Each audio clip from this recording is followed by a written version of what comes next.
What happens when one of the sharpest comedians in the world sits down with a host who refuses to let anyone else have the last word? In just 34 seconds, a casual conversation turned into one of the most explosive moments in talk show history, ending with a guest being thrown off set in front of millions of viewers. Ricky Gervais walked onto the set that night expecting a normal interview. He had done hundreds of these before. Talk about his comedy, share a few laughs, promote his latest project, and head home. Simple, easy, but what he got instead was something completely different. Something that would spiral out of control faster than anyone could have predicted. Piers Morgan sat across from him with that familiar smirk, the kind of look that said he was already planning his next interruption, the kind of look that made guests nervous before they even opened their mouths.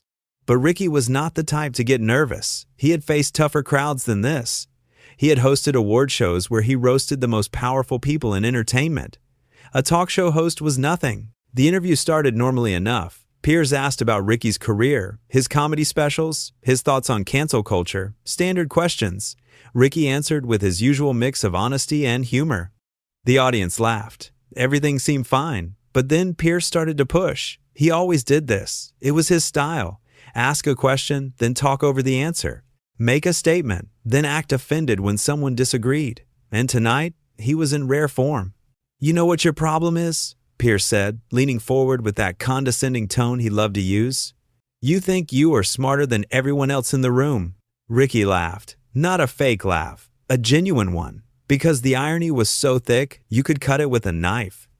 Here was Piers Morgan, a man who interrupted his own guests to hear himself talk, accusing someone else of thinking they were the smartest person in the room. "That is rich coming from you," Ricky said, still smiling. "Mate, you have spent your entire career telling people what to think." The audience made that collective ooh sound, the kind that happens when someone lands a good blow in a verbal sparring match. Piers did not like that. You could see it in his face. The way his jaw tightened, the way his eyes narrowed just a fraction. He was used to being the one who delivered the zingers, not the one receiving them. "I am a journalist," Piers shot back, his voice rising slightly. "I ask the tough questions. I hold people accountable. That is my job." "Right," Ricky said, nodding slowly. "And how did that work out at that tabloid you used to run? You know, before all that phone hacking stuff came out?" The studio went quiet, dead quiet, because Ricky had just touched on something that Piers definitely did not want to talk about, something that had followed him for years, something that still made him uncomfortable whenever it came up, and Ricky knew it. He was not just swinging wildly, he was aiming for specific targets. Piers shifted in his seat. "We are not talking about that," he said quickly, trying to regain control of the conversation. "We are talking about you and your comedy." "No," Ricky said calmly. "You brought up credibility. You brought up holding people accountable. So let us talk about it. Let us talk about the journalists who hacked phones and invaded people's privacy. Let us talk about that." "That has nothing to do with this interview," Piers said, his voice getting louder now. He was flustered. Anyone watching could see it. The confident host who always had a comeback was scrambling. "It has everything to do with this interview," Ricky replied. "You are sitting here acting like you are some moral authority, but your own past is questionable at best. You want to judge everyone else, but you cannot handle being judged yourself." The audience was completely silent now. This had gone from a playful back and forth to something much more intense, much more real. Piers was gripping the armrest of his chair. His face was turning red. You could practically see the steam coming out of his ears. "You do not know what you are talking about," Piers said through gritted teeth. "I know exactly what I'm talking about," Ricky said. "And so does everyone watching. That is what bothers you. Not that I'm saying it, but that everyone knows it is true." Piers stood up suddenly. The movement was so abrupt that it startled everyone in the studio. He pointed at Ricky, his finger shaking slightly. "I will not sit here and be disrespected on my own show," he said, his voice booming now, "by you or anyone else." Ricky stayed seated, calm, unfazed. He looked up at Piers with an expression that was almost pitying. "Mate," he said softly, "I have not disrespected you. I have just refused to pretend that you are something you are not. There is a difference." That was it. That was the moment, the exact second where Piers Morgan completely lost control. He turned to someone off camera and made a gesture, a sharp, angry gesture. Within seconds, two producers rushed onto the set. They looked confused, glancing between Piers and Ricky. not quite sure what was happening. "Get him out of here," Piers said, his voice shaking with rage. "Get him off my set, now." The producers hesitated. You could see it on their faces. This was live television. Millions of people were watching. Throwing a guest off the show mid-interview was not something that happened, ever, but Piers was not backing down. "I said, get him out," he shouted. Ricky stood up slowly, brushing off his jacket. He did not look angry. He did not look upset. If anything, he looked amused, like this was exactly what he expected to happen, like Piers had just proven every single point he had been making. "Well," Ricky said, looking directly at the camera, "I guess we know who the real snowflake is, do we not?" The audience erupted. Some people were laughing, others were gasping, a few were even applauding. It was chaos, pure, unfiltered chaos. And Piers Morgan was standing in the middle of it, red-faced and furious, watching as his show fell apart around him. "Out!" he screamed again, pointing toward the exit. Ricky started walking toward the side of the stage, but he was taking his time, strolling really, like he was out for a casual walk in the park. The producers were beside him, not quite sure if they should be escorting him or just following along. The whole thing looked absurd. As he reached the edge of the stage, Ricky turned back one last time. "Thanks for having me, Piers," he called out, his voice dripping with sarcasm. "This has been absolutely delightful." And then he was gone, off the stage, out of the studio, leaving Piers Morgan standing there alone, trying desperately to compose himself in front of a live audience and millions of viewers at home. Piers walked back to his chair and sat down heavily. He ran a hand through his hair, took a deep breath, and looked into the camera. You could see him trying to gather his thoughts, trying to figure out what to say next, trying to salvage something from the wreckage of what had just happened. "Well," he finally said, his voice still shaky, "that was unfortunate." Ricky Gervais, ladies and gentlemen, a man who clearly cannot handle a real conversation. But nobody was buying it. The audience was not buying it. The viewers at home were not buying it, because everyone had just watched the same thing unfold. Everyone had seen who lost control, who started shouting, who threw someone off their show because they could not handle being challenged. Piers tried to move on. He introduced the next segment, talking about some celebrity gossip story that nobody cared about. But the energy was gone. The show was dead. He was just going through the motions now, counting down the minutes until he could get off the air.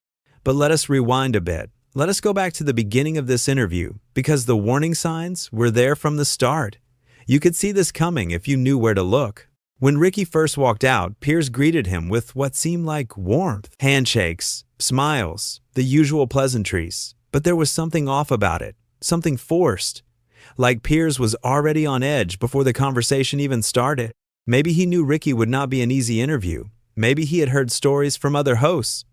Or maybe he just did not like that Ricky was funnier than him, sharper than him, more respected than him. Whatever the reason, Piers came into this interview with something to prove. And that is always dangerous. Because when you have something to prove, you stop listening. You stop having a real conversation. You just wait for your chance to dominate, to win, to make sure everyone knows you are in charge. The first few questions were safe, softballs. Ricky answered them easily, throwing in jokes that made the audience laugh. Piers laughed too, but it was that host laugh, the one that is more about filling time than genuine amusement. You have seen it 1,000 times, that quick ha-ha before moving on to the next question.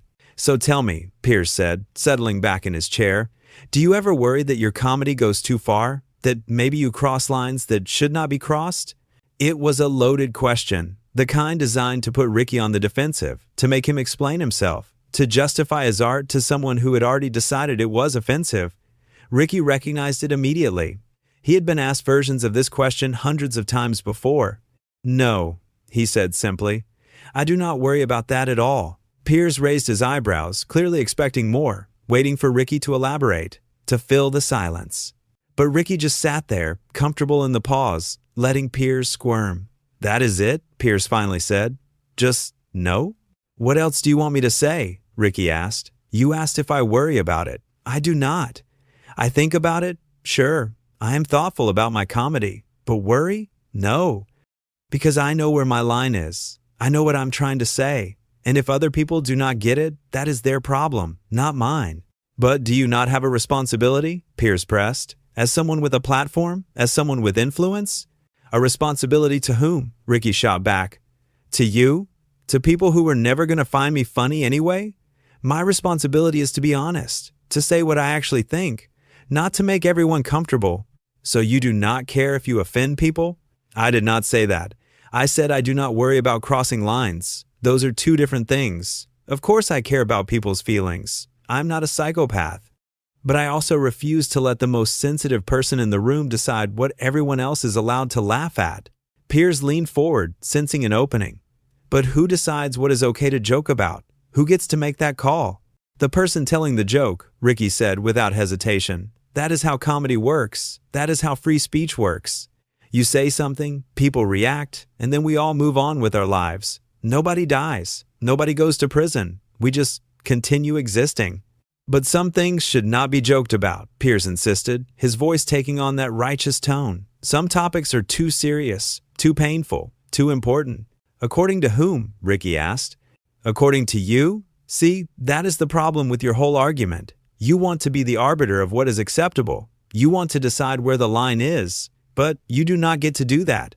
Nobody does. That is not how this works. The audience started clapping. Not everyone, but enough that it was noticeable. Enough that Piers definitely heard it. And that bothered him. You could see it, the slight twitch in his jaw, the way he glanced toward the crowd with barely concealed annoyance. I am not trying to be an arbiter of anything, Piers said defensively. I am just saying that there are things that most reasonable people would agree are off limits. Name one, Ricky challenged. Piers paused. He had not expected to be put on the spot like this. He opened his mouth, then closed it again. The silence stretched out for several uncomfortable seconds. Well, he finally said, I think we can all agree that mocking someone's disability is cruel and unnecessary. Sure, Ricky agreed. If you are actually mocking someone's disability to hurt them, that is cruel. But what if you are making a joke about society's reaction to disability? What if you are challenging people's assumptions? What if you are using humor to make a larger point about discrimination and prejudice? Is that still off limits? It depends on how you do it, Piers said, trying to regain his footing. Exactly, Ricky said, pointing at him. It depends on context, on intention, on execution, which means there are no hard and fast rules, which means you cannot just draw a line and say nothing on this side is acceptable. Comedy is nuanced. It is complicated, and people like you want to make it simple because simple is easier to control. People like me? Piers repeated, his voice rising. What is that supposed to mean?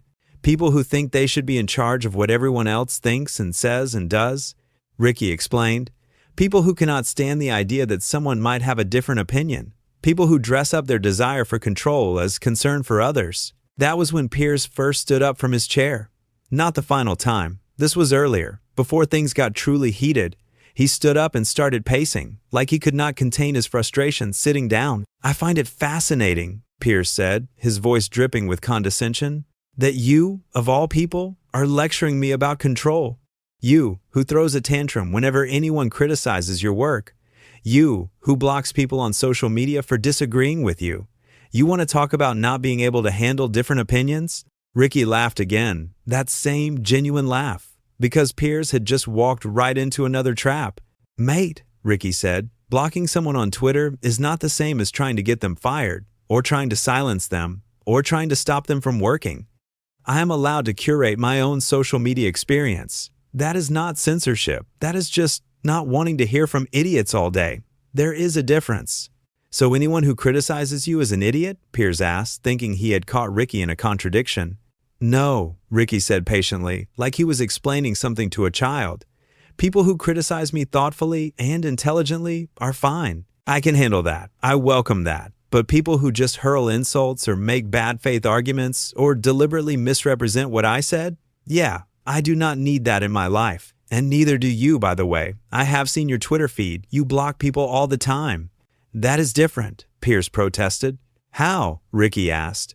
How is it different when you do it? Piers did not have an answer for that. He just stood there, mouth slightly open, caught in his own hypocrisy. The audience could sense it too. They were fully on Ricky's side now. Every time he made a point, there were nods and murmurs of agreement.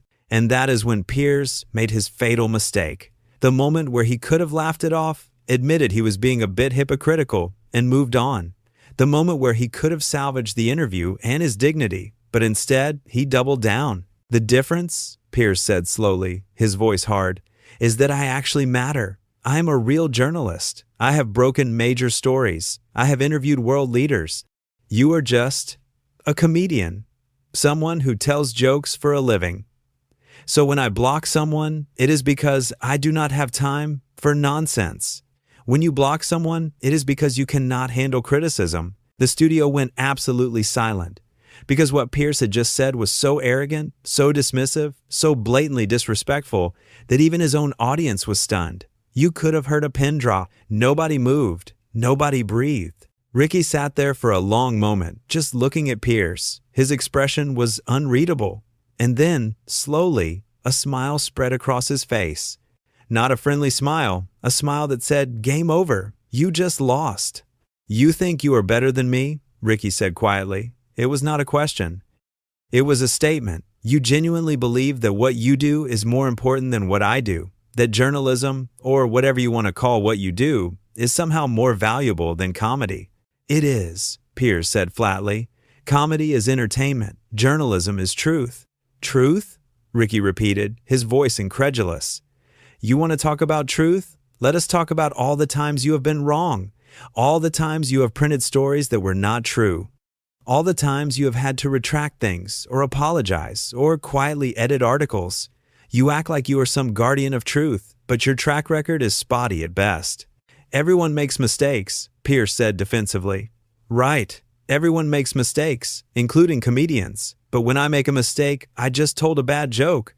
When you make a mistake, you ruin someone's life. You print lies. You destroy reputations. So maybe get off your high horse before you lecture me about the importance of what you do." Piers was shaking now, actually shaking with anger. His hands were clenched into fists at his sides. His face was bright red. He looked like he might explode at any second. "How dare you," he said, his voice low and dangerous. "How dare you come on my show and speak to me like this?" "How dare I?" Ricky said, standing up now too. They were face to face, separated only by the coffee table between them. "You are the one who invited me here. You are the one who started throwing insults. You are the one who said I do not matter, so do not act surprised when I push back." "This is my show," Piers practically growled. "Mine, and I will not be disrespected in front of my own audience."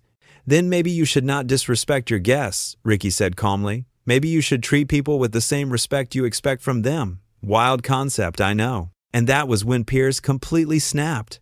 When he called for the producers. When he demanded that Ricky be removed from the set.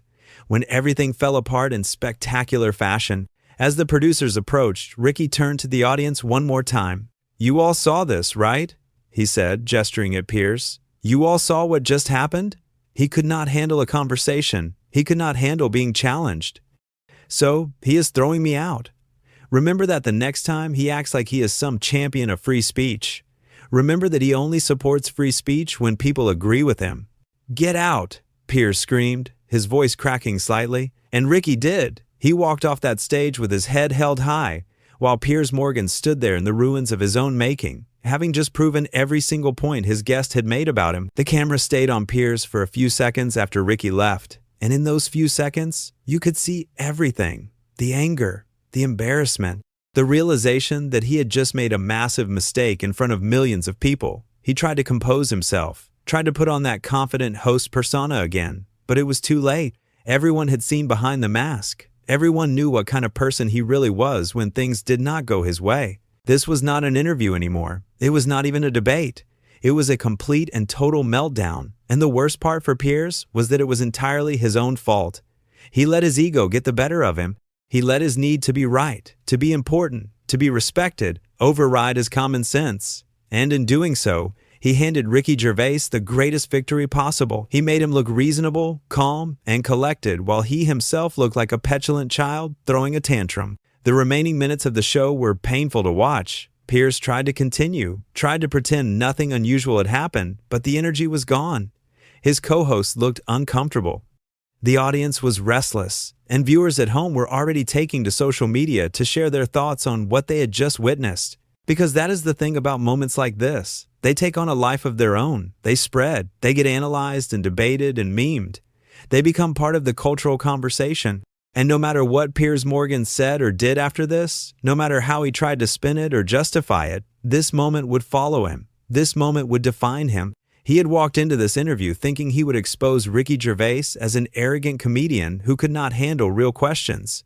Instead, he exposed himself as exactly what Ricky had accused him of being all along. A bully who only liked free speech when he controlled the conversation. A hypocrite who demanded respect while giving none. An entitled host who would rather throw a guest off his show than admit he might be wrong about something. And Ricky? Ricky walked out of that studio and straight into legend, because standing up to bullies, especially bullies with power and platforms, always resonates with people. Always feels like justice. Always feels like someone finally said what everyone else was thinking. That is what makes this moment so memorable. Not just that someone got kicked off a talk show. That has happened before. But the way it happened, the fact that the host so thoroughly proved his guest's point by losing control.